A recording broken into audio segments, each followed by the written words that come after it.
Have you ever heard of an isekai? If you're over the age of 40, you probably haven't, and it's probably time for your nap. That crossword puzzle looked mighty tiring. Isekai is a subgenre of portal fantasy. Portal fantasy is fantasy wherein the fantasy world is entered into by an outsider, and all the fantasy elements are contained therein. In isekais, the story revolves around a person being displaced into the fantasy world without the possibility of being returned to their home. The question then becomes, what counts as an isekai? Is The Lion, the Witch, and the Wardrobe an isekai? Text your response in now. The answer is no. TLTWATW is portal fantasy, not isekai. The children aren't permanently trapped in the fantasy world with no hope of ever escaping, though there is some argument to be made that they spend their entire lives there, or at least an entire lifetime. Is King Arthur and the Knights of Justice isekai? While the characters are never explicitly stated to be trapped in the fantasy world, they aren't in any real hurry to go home. Does it count as isekai if the protagonist stays because they want to? Text in your response now. I don't really get it. What exactly is the difference between portal fantasy and isekai? Well, Butler, if you look over there, I'll show you.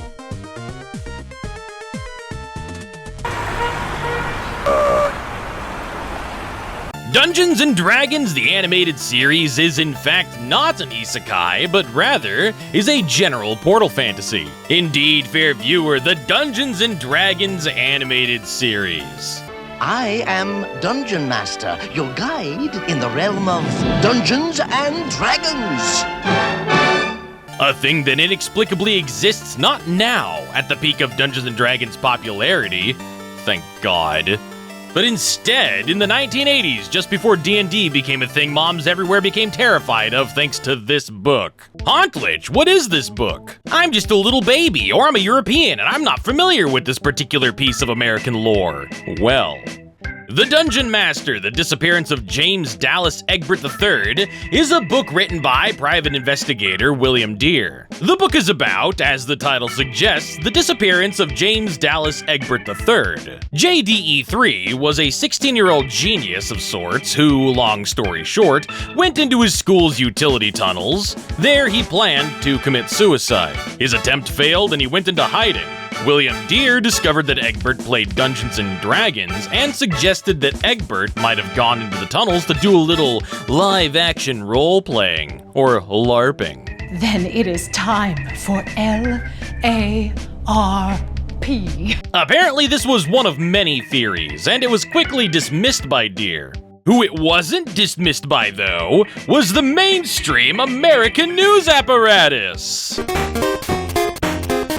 Eventually, Deere would find Egbert, but the American media went completely insane, drumming up non-existent controversies to try to paint Dungeons & Dragons as being psychologically damaging, or worse, being something that could corrupt the very soul of your children. This game affects the most intelligent of our children, and the pieces include white witches, wizards, necromancers, the clerics, that type of thing.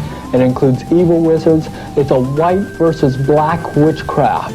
The good versus evil is white versus black witchcraft. And Anton LaVey, the writer of the Satanist Bible, says there is no such thing as white witchcraft. In case the parents saw their child summon Dungeons and Dragons demons into his room before he killed himself. It is not only the violence in the fantasies, but the quasi-religious character of the game, with mystic figures who use holy water and magic spells, all woven in arcane language like a secret society. It is also the target of a group of concerned parents in the United States who call themselves BADD, B-A-D-D, bothered about Dungeons and Dragons. Jack T. Chick, one of the most famous American authors of all time, wrote an extremely insightful piece of literature called Darkest Dungeons, wherein he displays the kind of ignorance on a topic that would make your average Redditor jealous. Maybe I'll talk about Darkest Dungeons specifically sometime, but needless to say, D&D was public enemy #1 for like a solid 5 years. Right up there with heavy metal and Doom. Heavy metal the music, not the movie, although I'm sure parents didn't like that either. Dungeons & Dragons, the animated series, ran from 1983 to 1995. And you know what? Damn. Damn, this show is good. I am a great magician, but the one thing I cannot do is grow hair. This show is a co-production of Marvel Productions and Toei Animation. That's right, the Toei Animation, but not the Marvel. The Marvel productions of the 80s would go on to become New World Animation, and in a form of cosmic irony, eventually be absorbed into the Walt Disney Company. Not only can D&D the animated series be a child's introduction to Dungeons & Dragons, it can also introduce them to high fantasy, portal fantasy, and anime, all wrapped up into one kick-ass package. I have come for the talisman! The first episode immediately hits me with something that kills my suspension of disbelief. Hey, look! The Dungeons & Dragons ride! They get transported to the fantasy world because of a cursed D&D theme park ride? In the early 80s? With a line that long? In what universe? The gang gets transported to the D&D universe, where they're immediately beset upon by Tiamat, which seems like a really high-level encounter for brand new players, but whatever. They adopt this unicorn, who they name Uni. They meet the Dungeon Master, a little gnome wizard guy, who gives them their magical weapons and bestows upon them their classes. They encounter Venger, who will serve as the primary antagonist for the entirety of the series. You see this guy? I love this guy.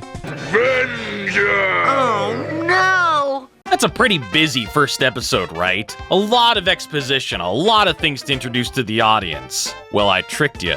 That was a goof, a gaffe. You've been bamboozled. That was the opening! The first 60 seconds of each episode serves the exact same purpose as a show's pilot episode. Honestly, it's a masterclass in exposition. In 60 seconds, the show gives you all of the information you need. Nowadays, a show will spend several episodes, or God forbid, an entire mini-series, giving you the backstory of, like, a single throwaway character. I don't need to know why Dungeon Master exists. I don't need to know what the protagonists were doing in the human world, or what Venger's tragic and relatable girl boss backstory is. The entire show is structured like this. New characters are introduced and the audience is expected to be smart enough to accept that sometimes characters exist. In the meantime, though, your friends seem to be enjoying our celebration. I think that is the greatest of this show's achievements, the respect for its audience. Obviously, the show is designed to be watchable for kids, but I can honestly say that it isn't a, quote, children's show.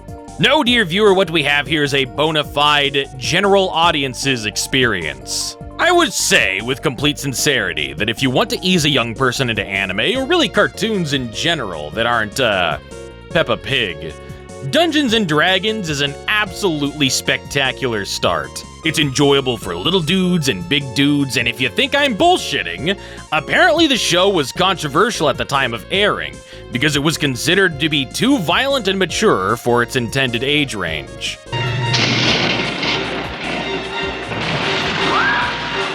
time has run out. Because cartoons are just for little kids, don't you forget. God forbid something be made for general audiences. If your show looks like anything other than a Law & Order SVU, then the intended age range must be a fucking toddler. Never mind the fact that Simpsons is going on something like 700 years old. Each of our protagonists is great except for this dickhead. Unfortunately, because it is a serialized show for general audiences, character development is basically non-existent. The characters' personalities in episode 1 are their personalities in the finale, with few exceptions. Even if there appears to be a major development happening at the end of an episode, things tend to reset at the beginning of the next. This is normal for me, because this is how cartoons were for basically all of cartoons. But nowadays, I think Western cartoons try to lean a little bit more on having continuity because of their anime influences. And because of the popularity of anime, I have to imagine your average viewer has come to expect some level of continuity. You wanna jump the shark? You wanna know my stupid crybaby backstory? Knock yourself out. Not now! 7-Eleven, bitch! I'm frequently reminded my audience is not quite as ancient as I am, so I thought it interesting to mention this. Each of our main characters has an enchanted weapon with which they cannot kill any enemies because killing your enemies would be too violent for children. The irony is staggering because despite this, the show was deemed too violent for children. I guess you should have just had the Ranger shooting guys instead of always ensnaring them with magic arrows. Hank the Ranger has a magic bow that is mostly used to blow up rocks, tie up bad guys, and just piss off Venger. Magic bow, don't fail me now! He's the most handsome one, which clearly means that he's the leader. Bobby the Barbarian has a magic club, which is used pretty much exclusively for slamming into the ground to make the screen shake, and to make the Enterprise crew wobble around in their seats. He's the youngest of the group, I think he's like 8 or something, and he really likes this unicorn. His sister, Sheila the Thief, has a magic cloak that turns her invisible. Despite being the thief, I don't think she ever once steals something in this show. You can correct me if I'm wrong. Diana the Acrobat is the oldest of the group, which means she gets to dress like this. Parents were upset about the violence in this show, but not this. America really has changed a lot since the 80s. Diana's weapon is a magic expanding staff. Eric the Cavalier is a big piece of shit. He has a magic shield. Does he wield a weapon to go along with his magic shield? He does not. Why doesn't he? Fantastic question. Anyways, the Cavalier is a rich prick who's cowardly, mean, rude, and generally unpleasant. If I were one of the kids trying to get home, I would have left his ass in a bog to get eaten by swamp hags a long time ago. Don't panic, just climb! Boy, Eric, talk about rude! Oh! Oh! My glasses! There are a few episodes where they try to give the Cavalier character development because if I were writer for this show, I would fucking hate that this guy never learns a lesson. But unfortunately, without proper continuity, any lessons he learns are forgotten for the next episode. This dude is Presto. His name is fucking Presto, and he's the wizard. That'd be like if the Barbarian's real name in real life was Smashy. What's Presto short for? Prestolomew? Prestophiles? Prestifer? His magic weapon is his hat, which is the single most powerful object in all of fiction. If he conjured a good enough rhyme and got lucky, Presto could pull the Infinity Gauntlet out of this thing. Hurry! Abracadabra, hocus pocus, what's the use? I never get what I want anyway. Our gang is guided by the enigmatic Dungeon Master, who, if you're aware of the concept of Dungeons & Dragons, might think that he's like the god of this world. But no, he's just a ridiculously overpowered gnome sorcerer. What dungeon is he master of? Real talk, they called this character Dungeon Master because that's a recognizable term from Dungeons & Dragons. I mean, I guess he gives them quests. Maybe back in the early days of D&D, that's all the Dungeon Master did. Oh my. Calm yourself, Cavalier. You have already fulfilled the first part of your mission.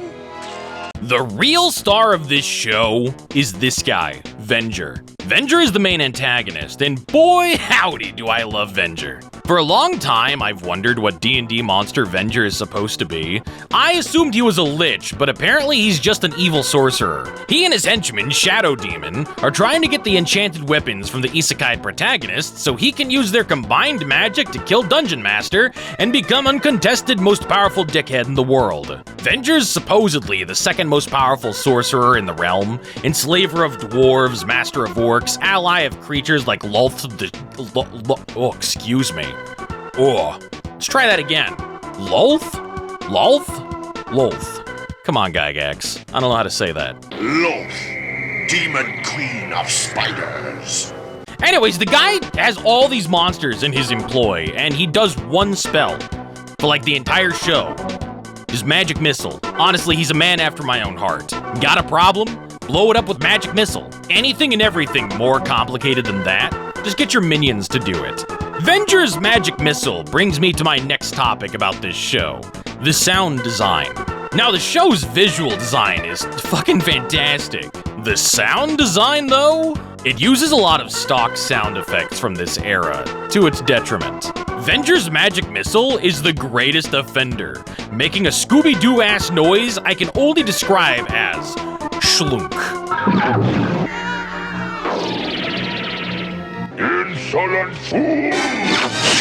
It's a schlunk-ass noise. And Lulf here? First of all, Hamina. Second of all, listen to that splat noise she makes when she uses her web.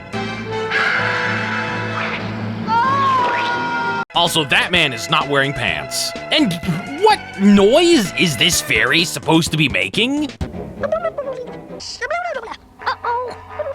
Next time I play Dungeons & Dragons, I'm playing a gnome sorcerer who rides a snail, speaks in riddles, and only shows up for the very beginning of each session. As the show goes on, the writers clearly began to understand what the best part of the show actually was.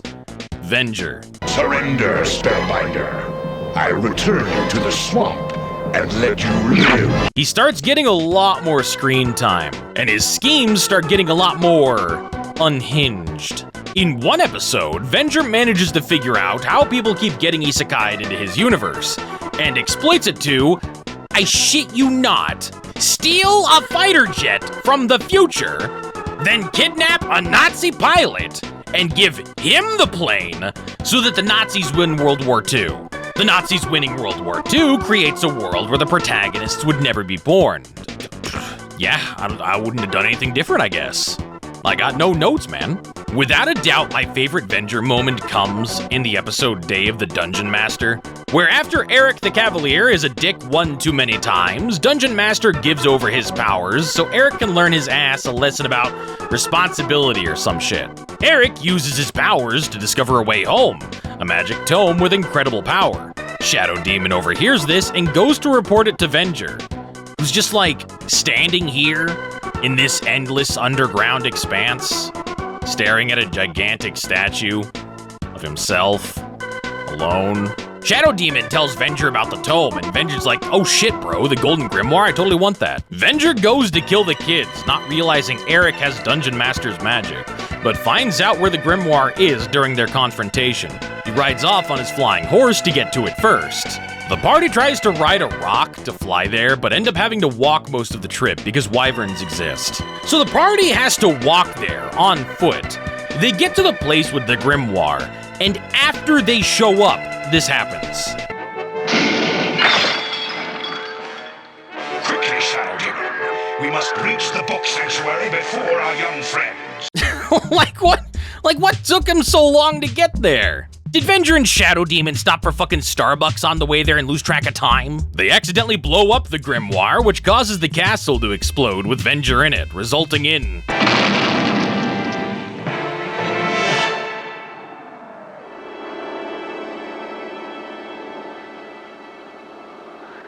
I don't know what this was, but if I were one of these guys, I would have shat my pants. She is way too casual for having just seen that. This is the episode that made me think that Venger was a lich, because he's, perfectly fine in the next episode. But in hindsight, that's because of the continuity thing, and not due to any specific lore reason. Which is interesting, because if each episode is kind of its own self-contained story, then they totally kill Venger at the end of some of them. It reminds me of the way each Godzilla movie just ignores the rest of the Godzilla movies. One of my favorite episodes is The Dragon's Graveyard, where after having put up with Venger's shit for long enough, the party decides they're gonna handle him once and for all. No schemes, no tricks, no riddles. Where is Venger, and how much HP does he have?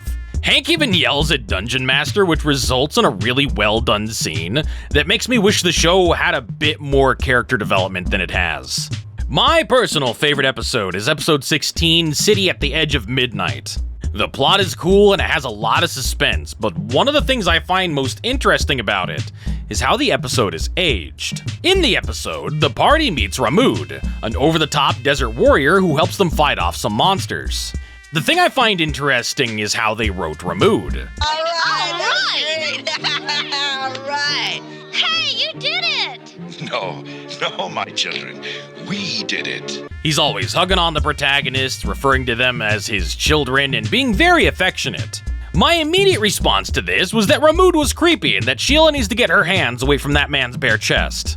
Now, oftentimes when watching older media, it's important to remember the cultural context in which the media was made. Watching old black and white films, you might be surprised just by how many characters smoke cigarettes. Nowadays, a character that smokes cigarettes is gruff or maybe even sleazy, but smoking cigarettes used to be fairly ubiquitous. Pretty much everyone did it. There was once a time when a character like Ramood would not have given off immediate alarm bells. See, nowadays we are hyper aware of the dangers that lurk around every corner.